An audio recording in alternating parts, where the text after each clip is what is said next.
So I keep coming, just listening to the conversation, I keep coming back to the policy environment. Like, could Khan Academy partner with an AXA and a Cali and a COSIN and an ISTE and try to shift and find the legislators that are willing to put forward these things, also work with public opinion and work against this sort of tech backlash that we're seeing, and explain to them that no one in ed tech has wanted what you describe us wanting. We don't want to plug kids in and have a teacher sit and scroll their phone. That's never what we want.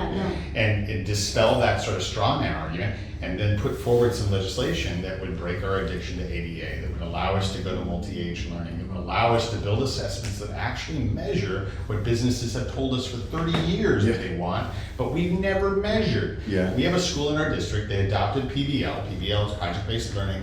I'm a fan, and I was in a cabinet conversation, they're like, well, why aren't they growing on their scores? And I go, we'll just say it out loud. Did anyone consider that the assessments that we're giving them don't necessarily measure the skills, which are valid, that we want them to have, but the test doesn't measure it? I want them to answer creativity just on the questions, past. not related to And the yet, program. I would say, and yet that's more connected to the learner profile or portrait of a graduate that we create. And that's where you're going to see that when you start looking at this other environment. That's the tension. It's like, but we're trying to measure resilience and the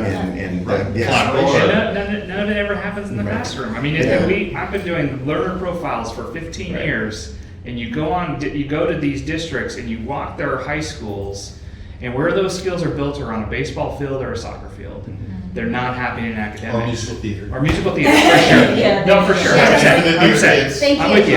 But I mean, I think that's the challenge.